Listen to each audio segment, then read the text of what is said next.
Bonjour Olivier Babinet, bienvenue dans Le Vrai Monde. Bonjour. Vous êtes scénariste et réalisateur et votre nouveau film Normal sort en salle le 5 avril prochain. Normal, c'est le genre de vie que l'héroïne du film aimerait bien mener. Elle s'appelle Lucie, elle a 15 ans et elle doit jongler entre le collège, son petit boulot et puis elle doit penser à tout à la maison parce qu'elle vit seule avec son père William qui est déjà un brin ado attardé mais surtout il se bat contre la sclérose en plaques. Et Lucie, pour s'évader, elle raconte des histoires, beaucoup d'histoires, aux adultes du collège, et puis dans son roman autobiographique qu'elle écrit en secret dans sa chambre, dans lequel on confond un peu rêve et réalité, on ne sait pas trop ce qui est vrai ou pas. Et puis un jour, on lui annonce la visite d'une assistante sociale, et le fragile équilibre qu'elle essaye de maintenir dans son quotidien est soudainement menacé. Et son père et elle vont devoir redoubler de créativité, d'inventivité pour donner l'illusion d'une vie normale. On vient d'entendre Justine Lacroix qui interprète le rôle de Lucie. On a aussi entendu Benoît Poulvorde qui joue son papa William. Et Candice Bouchet dans le rôle de l'infirmière qui annonce la visite redoutée de l'assistante sociale. Olivier Babinet, parmi tous les adolescents qu'on peut voir dans Normal, lequel ressemble le plus à celui que vous étiez? Je dirais que quand je fais un film, j'essaye de m'identifier à tous les personnages, y compris les petites crapules de la classe là, parce que j'ai eu aussi un côté crapule moi-même. Mais après, le personnage principal de Lucie, je crois que il y a beaucoup de choses qui sont proches de ce que j'étais peut-être adolescent, parce que Lucie, et ce que sont beaucoup d'adolescents, c'est-à-dire on a une forme de timidité, on a des fois un peu honte de ce qu'on fait, de ses parents, on n'ose pas dire à la fille ou au garçon dont on est amoureux qu'on l'aime. Il y a une espèce de fragilité, et Lucie, elle est comme ça. Et du coup, elle part dans l'imaginaire, elle se raconte énormément de choses. Alors après, il y a aussi une dimension, c'est qu'elle écrit, et ça l'aide à prendre de la distance par rapport à sa vie. Alors ça, c'est plus moi, adulte, qui fait ça, parce que j'écris, c'est mon métier aujourd'hui, donc ça, c'est une autre dimension qui fait que je m'identifie à elle. D'accord. Et alors, justement, c'est pas la première fois que vous filmez l'adolescence. C'est peut-être justement maintenant que vous prenez du recul que vous avez envie de l'aborder. C'était le thème de votre deuxième long métrage, Swagger. Mais qu'est-ce qui fait que vous avez eu envie d'y revenir justement avec Normal? Qu'est-ce que vous avez pas dit peut-être que vous pouvez dire dans Normal? Il y a, c'est vrai que ça m'a énormément plu de faire Swagger, qui était un documentaire, même s'il ressemblait parfois à une fiction, mais c'était vraiment un documentaire, et j'avais passé beaucoup de temps à Aulnay-sous-Bois avec des adolescents des cités d'Aulnay, faire des ateliers avec eux. Ça m'avait replongé beaucoup dans mon adolescence et, un jour, on m'a proposé d'adapter une pièce de théâtre qui a donné le film Normal, et une pièce de théâtre anglaise qui s'appelle Monster in the Hall. Et il y avait une forme il y avait un lien un peu invisible avec Swagger, c'est que moi j'ai fait beaucoup d'ateliers avec les adolescents, donc j'aurais appris à écrire, à faire des films, et l'auteur de la pièce anglaise, il a fait des ateliers lui aussi avec ce qu'on appelle des jeunes aidants, c'est-à-dire des adolescents qui vivent avec un parent malade ou toxicomane ou alcoolique, qui donc sont des adolescents qui ont beaucoup de responsabilités sur les épaules très jeunes, parce que les rôles sont un petit peu inversés. Et donc, Craig, l'auteur de la pièce, avait fait des ateliers d'écriture avec des jeunes aidants, comme ça, dans une banlieue en Écosse, je crois. Et il leur avait dit, je vous préviens, à l'issue de ces ateliers, j'écrirai une pièce de théâtre. Vous n'aurez pas votre mot à dire. Je vais m'inspirer de ce qu'on aura fait pendant le travail d'atelier d'écriture. Mais je vous préviens, je vais faire cette pièce.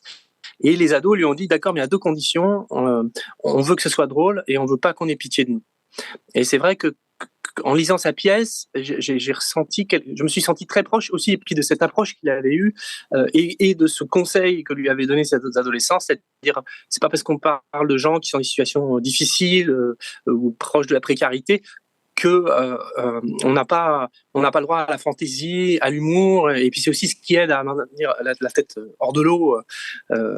C'est ce qui lie ce couple du père et de la fille, c'est que faut lui montrer que ça va bien, même si on voit que c'est plus compliqué que ça, mais ils partagent, on va dire, une forme d'humour noir qui les aide à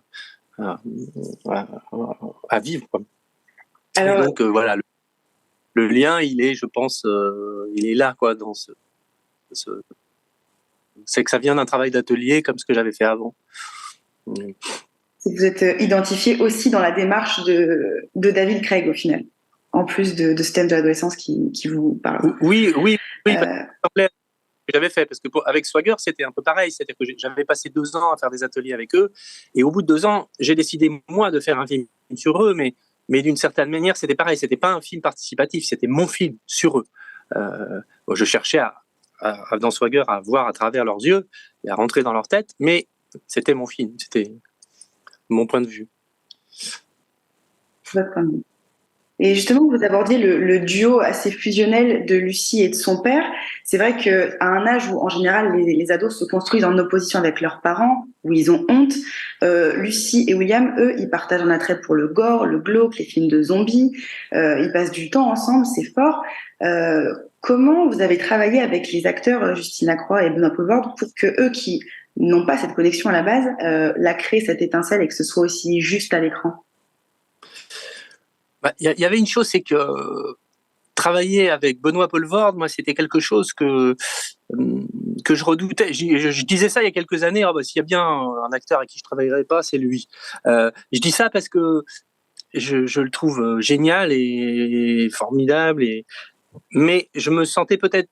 Moi, j'aime les films où on oublie un peu les acteurs et on rentre dans un univers. Et Benoît Poelvoorde, c'est difficile de l'oublier parce qu'il a une personnalité très particulière. Mais j'avais envie qu'on y croie. J'avais envie, je me disais, c'est comme si je faisais un documentaire sur une vie imaginaire et parallèle, dans un monde parallèle de Benoît Poelvoorde, qui aurait eu une fille qui aurait la sclérose en plaques et qui vivrait à Chelles, pas loin de Paris, en banlieue. Et donc j'abordais ça comme ça. Mais du coup, en face, j'avais envie de mettre une fille qui n'était pas une comédienne, quoi, qui allait ramener ce qu'elle était aussi dans la vie. Même si Justine avait déjà joué dans un film, elle vient de l'Est de la France, près de Forbach. Elle était en sport-études foot. Elle a arrêté d'ailleurs le sport-études foot depuis Normal, là, pour continuer à faire du cinéma. Mais et j'aimais bien parce que j'ai découvert qu'elle avait jamais entendu parler de Benoît Poelvoorde. Elle savait pas qui c'était. Et je lui ai dit à Benoît la première fois que je les ai présentés, j'ai dit, tu vois, je te présente Justine, elle s'est pas quittée. Alors il a dit, quoi, mais t'as grandi dans une grotte ou quoi, tu sais qui je suis? Mais j'avais envie un peu de le faire descendre, quoi, c'est-à-dire avoir quelqu'un en face qui est. Justine, elle est complètement dans l'émotion quand elle est émue, c'est elle d'une certaine manière. Elle ramène un certain premier degré. Et du coup, à la première lecture, on a fait une lecture, on n'en a pas fait tant que ça. Hein. Benoît, il a eu les larmes aux yeux. Je me souviens, pendant une scène, il l'a regardé comme ça, il me dit, oh là là, tu m'as eu, quoi, tu m'as tué. Puis il a eu un geste affectueux avec elle. Y a un ingénieur du son belge qui a fait aussi sous cette film avec Poelvoorde, qui bossait sur mon film. Il m'a dit, non mais là Benoît, franchement avec la petite, il l'aide parce qu'il répétait entre les prises. Et puis ils ont une espèce de, comme lui il fait plein de blagues, d'humour noir, d'humour gênant, et elle, je pense que ça lui rappelle certains tontons en fin de banquier dans sa famille en Lorraine. Donc elle était pas, ça la choquait pas. Ils chantaient des chansons à boire tous les deux entre les prises, et en même temps ils allaient dans l'émotion. C'était impressionnant. Puis c'est impressionnant de voir Benoît qui finalement qui m'écoutait en fait. Il m'écoutait quand je lui donnais des indications. Et c'est un acteur extraordinaire pour ça. Et donc, ça l'a ramené un peu sur Terre, quoi, j'ai l'impression. Contre toute attente, c'est Justine qui l'a déstabilisé et ça a permis ce lien pour qu'il se laisse faire. Mais je sais pas si elle a vraiment déstabilisé, mais disons que je suis très content parce que ça fonctionne. Je crois, on y croit à eux deux. Mais Ouais. Et alors, il y a une autre relation parent-enfant en filigrane de ce film, c'est celle avec votre père, puisque vous avez mentionné qu'il était décédé au début de la préparation du film. J'imagine que ça a influencé votre façon de le prendre, de le créer. Ça vous a amené à une autre démarche De, de, pour, pour créer le personnage du père, il y a plus. C'est comme bon, moi-même, je suis père, hein, j'ai 3 enfants. J'ai une petite fille de 10 ans, donc là aussi, je peux m'identifier. Qu'est-ce qui se passerait si j'étais seul, si je me retrouvais seul à l'élever, en plus j'étais malade. Donc assez vite, on se rend compte de la difficulté de la situation, et puis comment j'essaierais effectivement sûrement de sauvegarder un peu d'humour et de légèreté. Après, pour mon père, il est mort du Covid juste avant pas longtemps avant le tournage, donc c'est sûr qu'il était très présent dans mon esprit et un peu posé sur mon épaule comme un oiseau, quoi. Mais il y a aussi des choses de leur relation qui ressemblent à. Il y a un moment dans le film où vous disiez qu'ils regardent des films de zombies ensemble. Ce qui dans le film est plutôt le personnage de Paul Vord qui aime les films de zombies gore et c'est leur plaisir un peu coupable. Ils regardent ça tous les deux en mangeant des pizzas et vautrés devant la télé. Ça, moi j'ai des souvenirs avec mon père de moments privilégiés comme ça. Il regardait des westerns et il sortait une bouteille de whisky.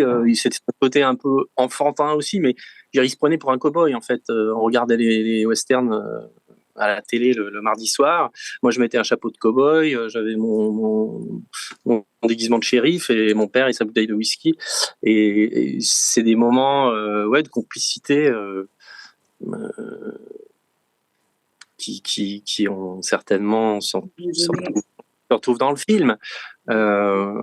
Mais après, je j'ai pas en tête toutes les traces qu'il pourrait y avoir de mon père. Mais c'est aussi parce que il y a quelqu'un qui lutte contre la mort dans le film. Parce que le personnage de Paul Vord, il a une maladie grave et en plus qui dégénère. Et à la fin, et il joue un jeu de zombies, donc il se bat métaphoriquement, littéralement contre la mort. Et mon père, il s'est battu contre la mort seul à l'hôpital sans qu'on puisse le voir. Donc oui, j'avais ça en tête. Olivier Babinet, vous n'êtes pas le seul à aimer les collaborations franco-belges. Il y a le rappeur Orelsan en 2017 qui a sorti un duo avec l'artiste Stromae qui s'appelle La Pluie. Et dans ce duo, il chante « Je viens de la classe moyenne, moyennement classe, où tout le monde cherche une place. Julien Clerc dans le monospace, je freestylais dans ma tête sur le bruit des essuie-glaces. » C'est Lucie qui m'a fait repenser à ce passage parce que elle aussi, elle vient de cette classe moyenne où il y a de l'ennui et où il y a de l'écriture. Alors pas du rap, mais ce roman qui est en train de naître pour s'extraire de sa vie. Il y a les factures pas toujours payées, il y a les repas qui sont faits de pizza et de bounty. Et dans Swagger, l'adolescence et le milieu social sont aussi deux thématiques liées. Qu'est-ce qui vous intéresse dans le fait que l'adolescence soit ancrée dans un milieu? Pourquoi vous revenez avec cette association?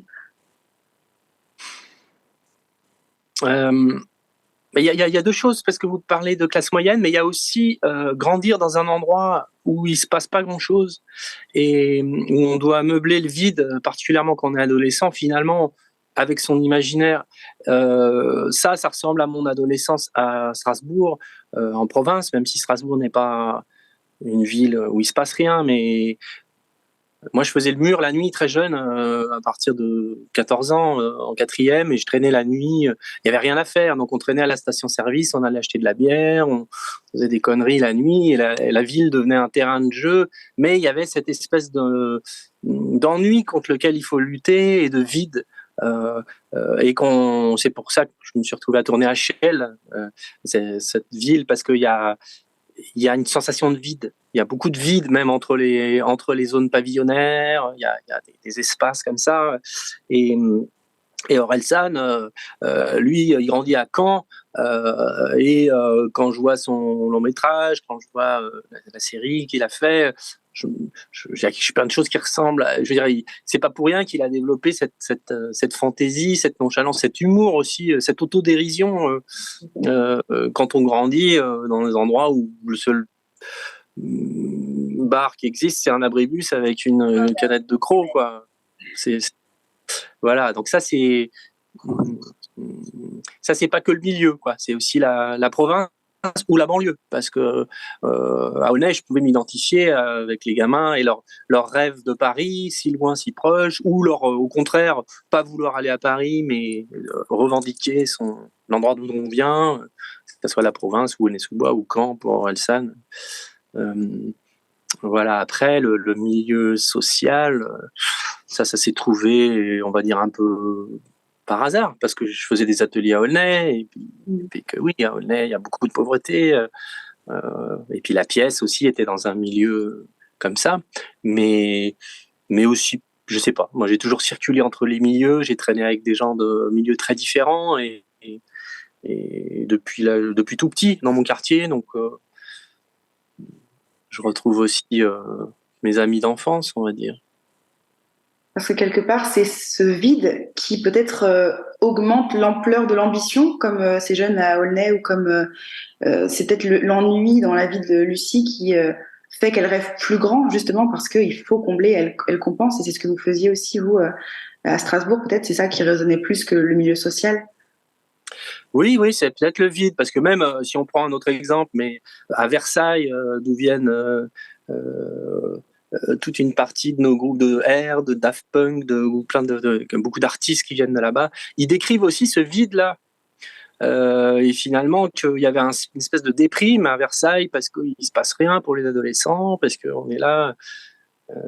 Et effectivement, du vide, on essaye de le remplir, et du coup, on finit par créer, peut-être.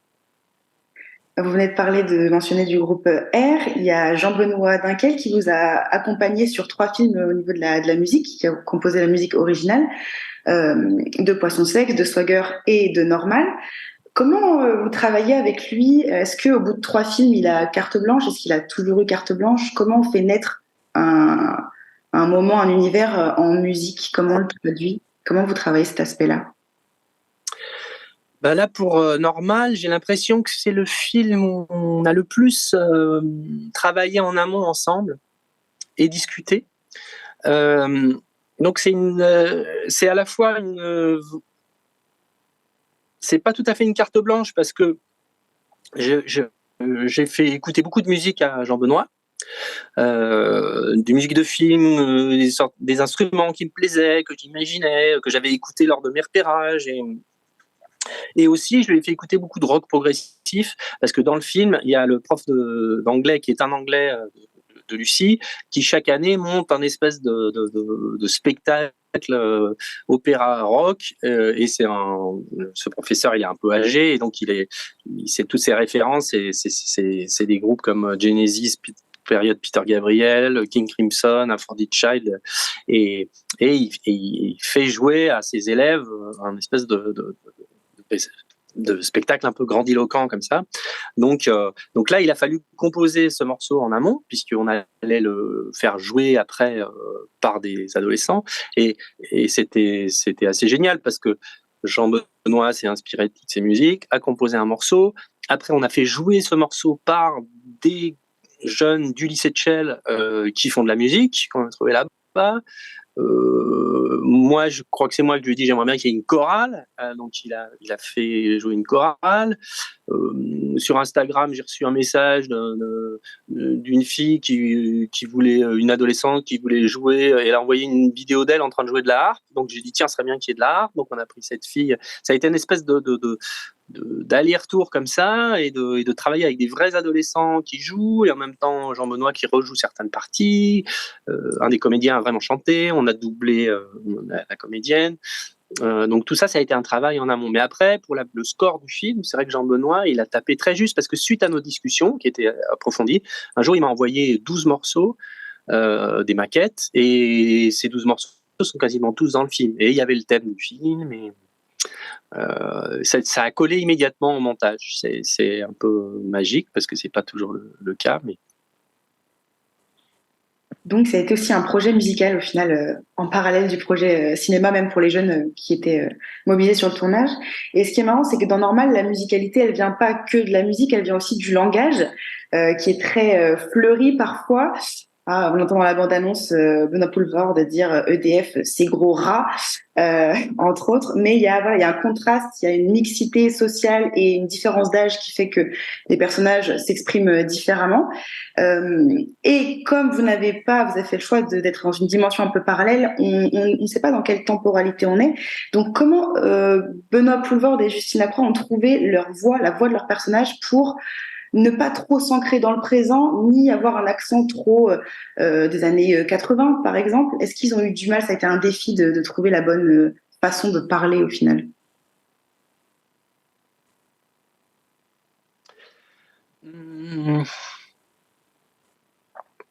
Alors ils ont chacun un petit. Quoi, Benoît, il a un accent un peu belge, un petit peu encore. Oui. Justine, elle a un accent de Lorraine, quoi, et de jeunes d'aujourd'hui. Après, le texte en lui-même, il est effectivement, le langage est fleuri, il y a pas mal de choses âpres dans les dialogues.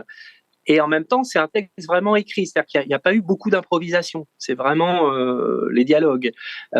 Et peut-être que le fait que ça soit une pièce anglo-saxonne donne une langue qui n'est pas exactement dans l'air du temps ou dans. Après, moi, au cinéma, je sais que je me méfie des expressions trop contemporaines. Parce que quand on regarde un film des années 70 et que les personnages disent Hey, il est bat ton fut, ça vieillit mal. Et pour moi, le cinéma, c'est quelque chose qu'on doit pouvoir regarder 20 ans, 50 ans, 100 ans après. Et ça doit toujours tenir la route. Donc, je me suis toujours méfié des choses un peu trop, des expressions, j'en sais rien, ça va de ça le fait, toutes les expressions un peu trop qui correspondent à une période précise. Donc, la langue du film a ça déjà. Après, il y a les personnages des jeunes, il y a certains dialogues qui sont un peu improvisés, mais je leur disais de faire attention à ça. Je les reprenais un peu quand il y avait quelque chose un tout petit peu trop. Et après, l'univers du film, il a été construit comme ça, on ne sait pas exactement quelle époque on est.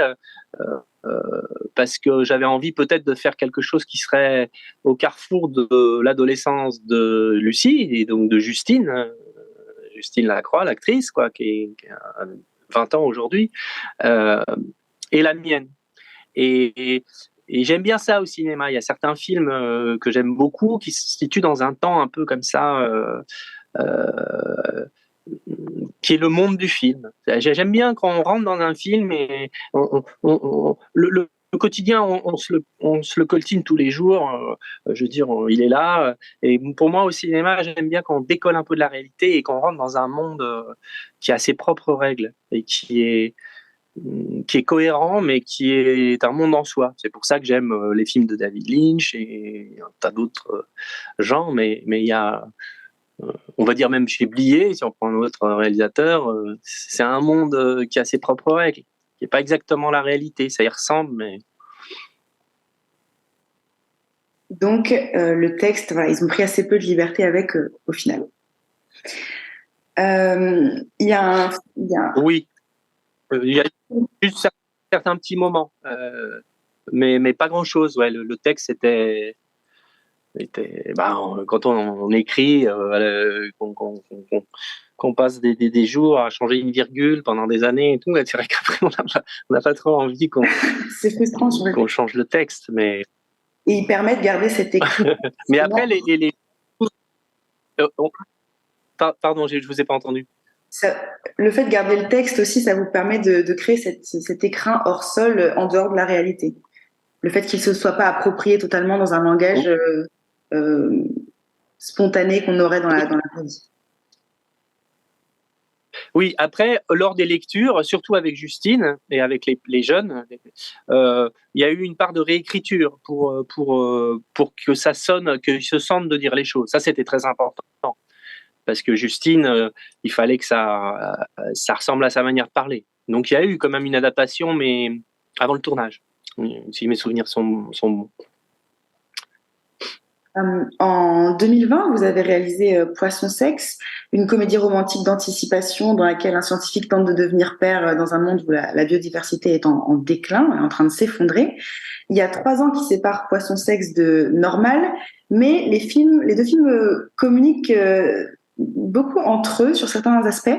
Bon, d'abord, dans chaque film, il y a une Lucie. Bon, ça, c'est peut-être une coïncidence ou une appétence pour ce prénom, mais il y a surtout une question que je dois vous poser, Olivier Babinet, c'est pourquoi vos personnages passent-ils la serpillière en dansant lorsqu'ils retrouvent espoir?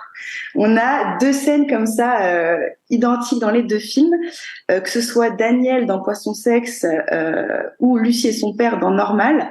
Il y a un moment où ils ont l'impression de voilà, qu'ils vont s'en sortir, qu'ils reprennent le contrôle sur leur vie. Et là, on a une scène de ménage où ils dansent avec leur ballet en chantant et ils s'en servent de micro. Voilà. Est-ce que pour vous, c'est l'image de l'espoir de danser avec sa serpillière? Est-ce que c'est une scène qui est empruntée à vos habitudes à vous? Parce qu'on a littéralement les mêmes 2 scènes dans les films qui sont très joyeuses et très drôles d'ailleurs. Alors là, j'ai pas de réponse qui sort immédiatement. Vous n'êtes pas rendu compte? Pardon? Vous vous étiez pas rendu compte? Si, je m'étais rendu compte qu'il y avait 2 scènes de personnes qui passent le ballet et qui dansent. Mais ça, je pense que des motifs récurrents quand on fait des films, il y a ça chez plein de cinéastes. Hein, mais j'essaie de réfléchir en même temps que je meuble parce que j'ai pas complètement une réponse. Mais je pense que quand on est déprimé, on fait plus le ménage. Et faire le ménage, c'est toujours qu'on a déjà l'énergie de le faire, donc c'est qu'il nous reste un peu d'énergie. Et puis c'est effectivement aller de l'avant et continuer j'en sais rien, moi, à croire en. C'est une façon un peu inconsciente de faire de la place pour la suite, parce que on a de la chance d'avoir une suite, que ça se dégage, l'horizon se dégage. Oui, il y a certainement ça. Et puis c'est vrai que bon, le ménage, personne n'aime complètement faire ça, mais en même temps, quand on est quand on est heureux, on peut être heureux en faisant le ménage, quoi. C'est plutôt bon signe, quoi. Je veux dire, si on a envie de danser, on met la musique fort en faisant le ménage, c'est que ça va bien, quoi. Parce que si on est déprimé en passant la serpillière, on est au fond du seau, quoi. Littéralement. Alors, pour autant, même s'il y a ces moments joyeux, ce qu'on retrouve dans ces 2 films, c'est quand même des personnages qui sont seuls, hein, même si on les voit danser avec leur serpillière, même si on les voit entourés. Il y a quand même une solitude qui s'en dégage, même des personnages secondaires. Par exemple, on n'a pas encore parlé d'Étienne, qui est interprété par Joseph Rosé. Lui, il est harcelé, il est humilié parce que il a un style détonnant qu'on remarque, qui est très développé pour quelqu'un qui est au collège. Et il appartient à aucun groupe, comme Lucie, il est un peu à part. Lucie aussi, elle est seule face à ses responsabilités. Donc son père et elle sont seuls. William est face à sa maladie. Daniel, dans Poisson Sexe, il vit seul, il veut faire un enfant seul.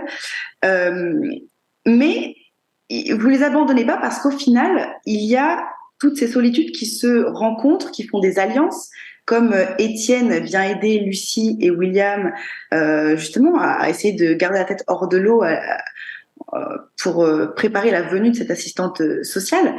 Est-ce que c'est votre façon à vous de dire que vous ne croyez pas au repli sur soi, à l'isolement? C'est votre façon de dire qu'au fond, on ne peut pas vivre sans les autres, même s'il y a cette solitude, ça s'arrange? Mais effectivement,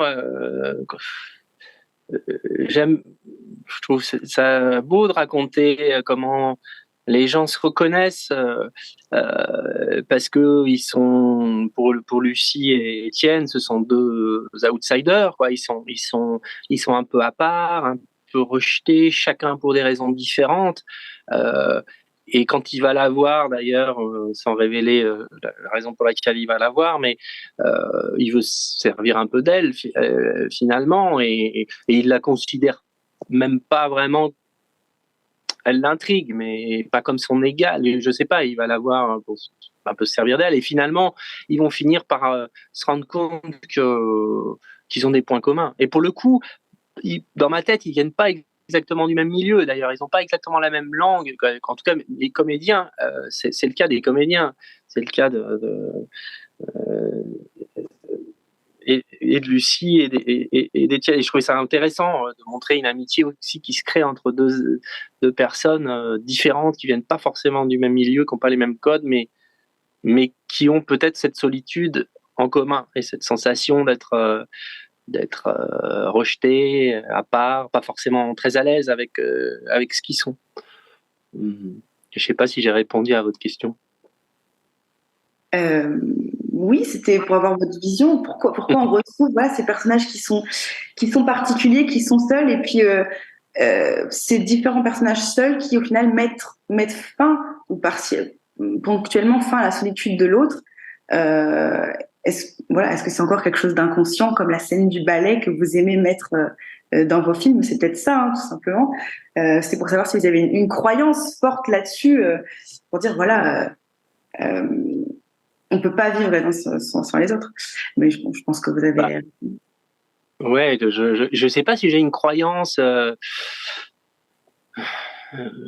ce niveau-là. Après, moi, j'ai le souvenir d'adolescent de me sentir certainement seul et pas compris par mes parents, par tout un tas de gens. Et puis tout d'un coup, on rencontre des amis, des gens plus ou moins cabossés et tout, et puis on se retrouve, on se marre, on se recrée une autre famille. Ouais, c'est des amitiés très fortes qui se tissent à cet âge-là. Après, je n'ai pas une théorie sur tout ce que je fais. Je dirais heureusement aussi parce que c'est comme ça qu'on laisse aller les choses qui sont tapies dans notre inconscient et je crois que le cinéma, il doit recéler une part de mystère, y compris par celui qui le fait. Une part de thérapie aussi, sans le vouloir, quelque part. Ouais, oui. Ah ben ça c'est sûr que moi, ça m'aide bien. Souvent, les films, l'écriture m'aident à rire des fois aussi de choses que j'ai vécues, qui sur le moment n'étaient pas drôles du tout, ou j'étais malheureux, ou j'en sais rien, mais le fait de pouvoir l'écrire, de mettre un peu d'humour des fois, c'est agréable. C'est agréable. Ça m'est déjà arrivé d'assister à un morceau de tournage. Je me souviens sur mon court-métrage qui mettait en scène finalement une scène que j'avais vécue moi, où j'étais un peu minable, un peu presque pathétique, et de voir l'équipe rire alors que j'étais en train de tourner ça, et de voir cette espèce de double de moi faire une chose que j'avais faite pas très glorieuse, et ben c'était très agréable en fait. C'est vraiment, ça fait beaucoup de bien euh, de rire du pire à travers les films qu'on fait. Dans Poisson Sexe aussi, vos personnages ont des objectifs ou des obstacles, à relever, sans en dévoiler plus. Et ce qui est étonnant, c'est que vous ne leur donnez pas tout à fait ce qu'ils veulent. C'est-à-dire que c'est une fin qui a une part de bonheur pour eux, mais c'est pas celui qu'ils attendaient, qu'il ou elle attendait. Est-ce que là aussi c'est un parti pris, c'est que vous ne faites pas de happy ending, Toto, ou est-ce que c'est par souci de réalisme, ou c'est simplement comme ça que vous avez senti qu'il fallait finir le film? Est-ce que la fin normale, c'est comme ça qu'elle est venue? Est-que c'est un film que vous avez eu du mal à finir? Est-ce qu'il y a eu un débat sur la fin du film? La fin normale, elle est différente de la pièce de théâtre. Elle est plus effectivement mi-figue, mi-raisin, la fin normale, que la fin de la pièce. Après, je pense que c'est par souci de réalisme. Parce que moi, j'aime bien les films où on part dans l'imaginaire, où on décode la réalité, mais quand il y a un socle de réalité. Je trouve que si tout est tout est étrange, tout est décalé, bon, je peux décrocher. Alors que j'aime énormément quand des choses un peu imaginaires ou étranges arrivent dans la réalité. Et Normal, vu son sujet, qui part d'une vérité, puisque c'était des ateliers d'écriture de jeunes aidants, donc d'ados qui vivent avec un parent malade ou toxico.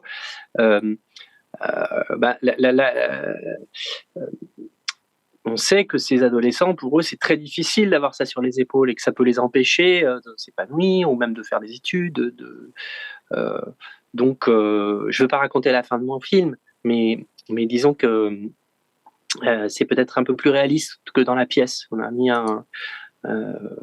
et c'est aussi, je pense, touchant, qui est ce côté un peu plus réaliste et un peu plus âpre.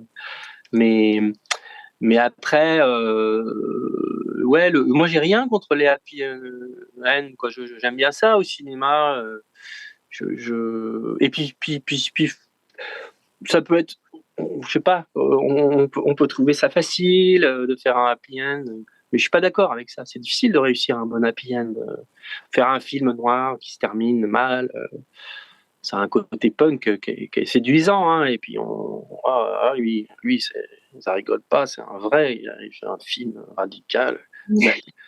Mais écrire une bonne fin qui se finit bien, c'est dur. Et puis il faut l'assumer. Alors, je sais pas, ça m'intrigue ce que vous avez dit sur qu'à la fin de mes films, les gens trouvent une forme de bonheur, mais pas exactement celui qu'ils cherchaient.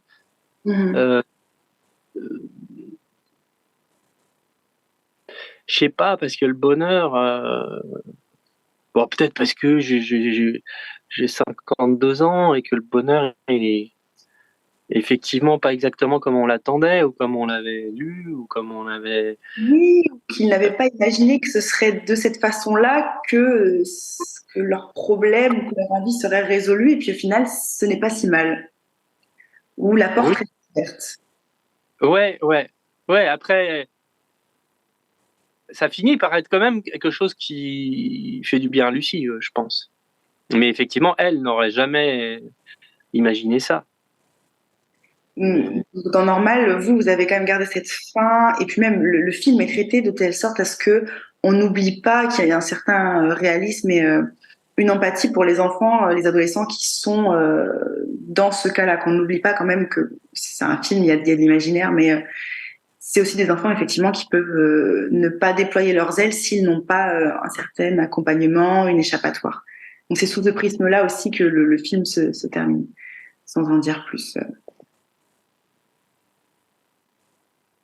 Oui. Oui, parce qu'aussi, ça peut être une défense des services sociaux, de l'accompagnement, de l'argent que doivent mettre les mairies, les gouvernements, dans toutes ces structures-là, qui par moments, dans certains endroits de la République, ont complètement disparu. À Sevran, par exemple, qui est à côté de Aulnay-sous-Bois, je sais qu'il y a une période où ils ont fermé toutes les associations, pour les jeunes, il n'y avait plus rien. Et bon, maintenant, il y a des gamins qui ont des kalachnikovs, un peu trop jeunes pour en avoir. Oui. On est loin du récital de fin d'année dans Normal. Alors, pour avoir l'air normaux, justement, les personnages du film, ils ont recours à des stratagèmes. Alors, le premier, c'est qu'est-ce qu'on fait pour l'assistante sociale. Il y en a d'autres qu'on ne va pas révéler. Mais est-ce que vous aussi, vous avez eu recours à des stratagèmes pour tourner une situation amoureuse à votre avantage à cet âge-là?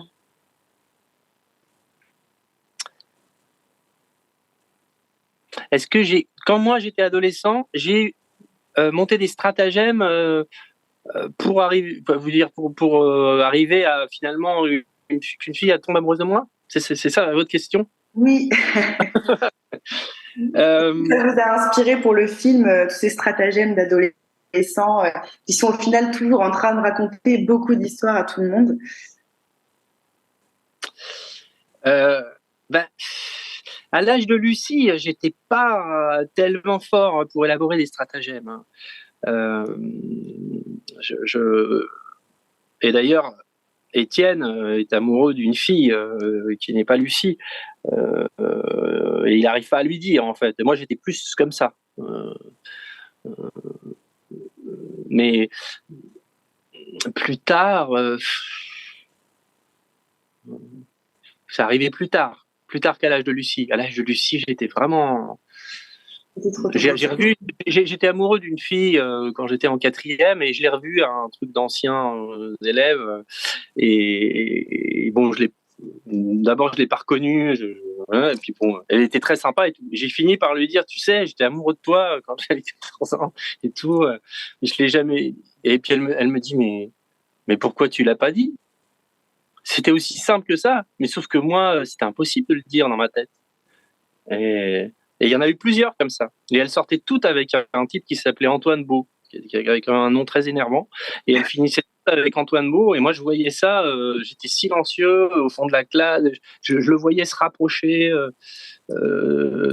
successivement des 2 ou 3 filles dont j'étais amoureux. Et à chaque fois, elles allaient avec Antoine Beau.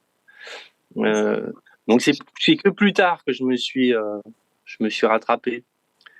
Mais après, stratagème, ouais, je sais pas si j'étais hyper fort en stratagème. Plutôt la retenue de Lucie qui écrit dans son coin, qui observe de loin, qui aime de loin, qui regarde Étienne de loin. Ouais. Plutôt ce tempérament-là. Mais plus tard, j'ai réussi à dire à des filles qu'elles me plaisaient. Je vous rassure. Il y a eu une revanche. Ouais. D'où les 3 enfants maintenant aussi. Ouais.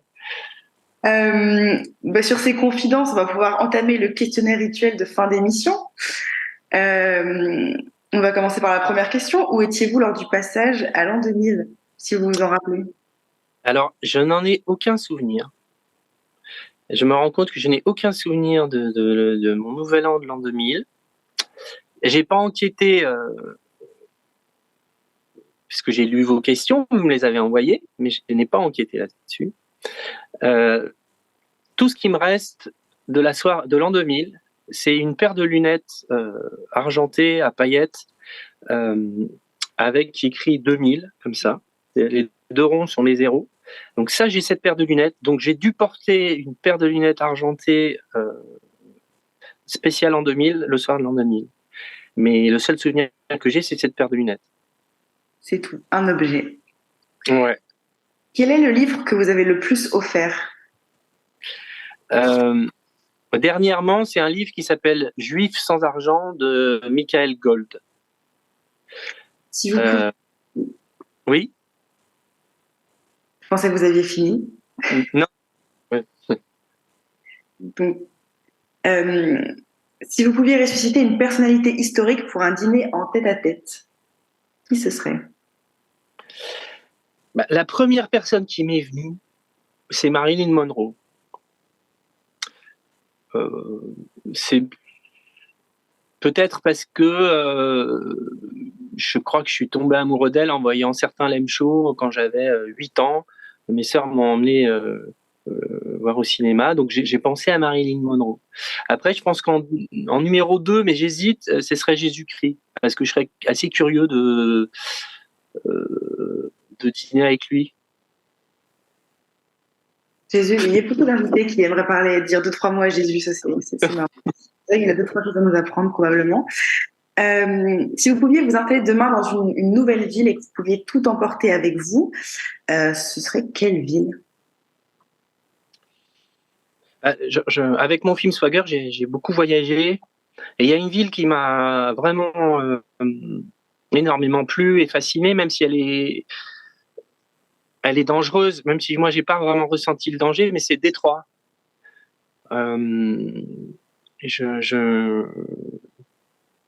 Je trouve cette ville incroyable. Mais elle est gigantesque déjà, c'est pas ce que j'imaginais du tout. Et il y a beaucoup de nature dans Détroit. Beaucoup de maisons abandonnées qui ont l'air abandonnées mais qui ne le sont pas en fait. Il y a des familles qui vivent dedans et qui sont claquemurées dedans pour pas que des voleurs viennent dans les maisons quand ils sont pas là. Mais il y a quelque chose qui m'a beaucoup plu. C'est la ville où est née la techno. Cette atmosphère, ouais, m'a fasciné. Mais après, je sais pas si j'irais. Ce serait une vie un peu, peut-être, où je serais seul. Mais pas avec mes enfants. Hypothétique, vous pourriez partir tout seul. Oui, ce Si vous étiez en serait. couple, Non, mais c'est parce qu'il y a quand même beaucoup de morts par balle à Détroit. Les gens meurent bêtement puisque tout le monde a des armes et tout. Donc, c'est vrai que c'est pas forcément un endroit où on a envie que ses enfants grandissent. Mais... effectivement. Donc, dans une dimension parallèle où vous n'auriez pas d'enfants, vous iriez à Détroit, Oui. entre Ouais. les deux. Si vous étiez en conflit avec un ami ou une amie, quel DVD vous lui enverriez, vous lui offririez pour enterrer l'âge de guerre, pour que la personne comprenne bien que voilà, vous voulez revenir dans sa vie et que vous pouvez être amis à nouveau? Je pense que ce serait Ricky et Bobby, rois du circuit.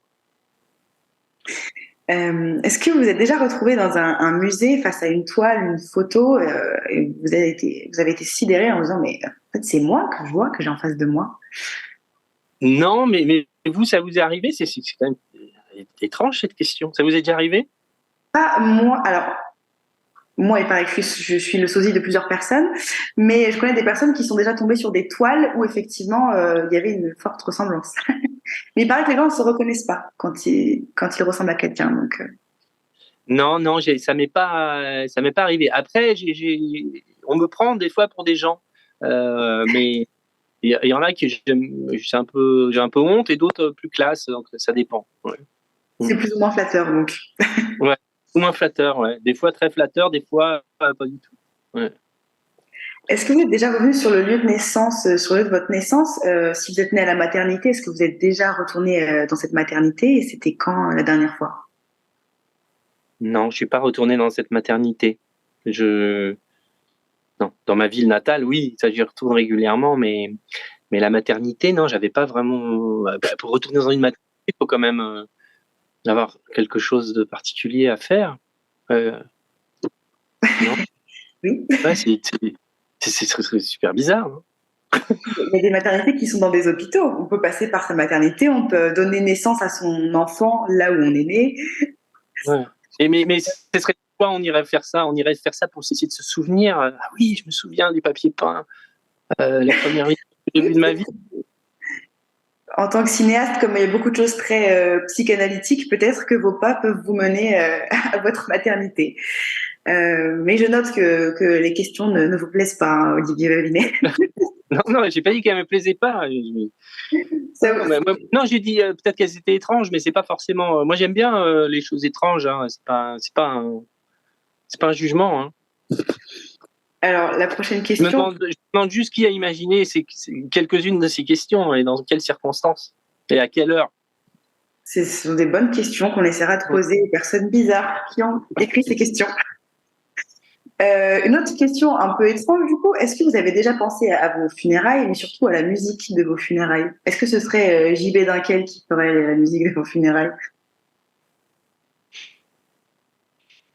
Ah, je sais pas si ce serait J.B. Dunkel qui ferait la musique. Parce que, en fait, ça dépend un peu si on a envie de dédramatiser ou pas. Ah, c'est votre choix. Du coup, c'est le moment de nous dire. Que choisissez? Des fois, quand on s'imagine qu'on meurt, on est un peu, qu'on a envie, qu'on ait un peu pitié de nous, on a envie que les gens pleurent et qu'ils soient tristes, qu'on leur manque. Alors peut-être que là, je passerais Une barque sur l'océan de Ravel, qui est un morceau que j'aime énormément et que j'ai mis dans Swagger d'ailleurs. Et peut-être parce que c'est ce titre aussi qui ressemble un peu à la vie, Une barque sur l'océan. En cas de doute artistique ou de décision majeure à prendre, est-ce que vous avez un toc, un rituel ou un gris-gris? Eh ben, je pense que, à part boire un grand verre de whisky, non. C'est déjà Un verre de whisky. Ouais. un verre de whisky pour trancher. Et ça me fait penser juste à chose, c'est que, comme j'ai parlé de mon père, quand on regardait des westerns ensemble et qui buvait du whisky, à son enterrement, on a passé la musique d'un western qu'il aimait beaucoup. Et c'était pas mal.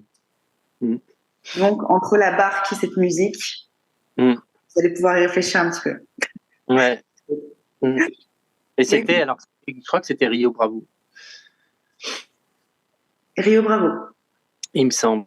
C'était la musique de Rio Bravo. Bravo. C'était la fin du questionnaire, c'est la fin de l'émission. Merci beaucoup Olivier Babinet d'avoir été notre invité dans Le Vrai Monde. Votre nouveau film Normal sort donc en salle le 5 avril prochain. Merci beaucoup. Merci à vous. Merci beaucoup. À bientôt. Au revoir.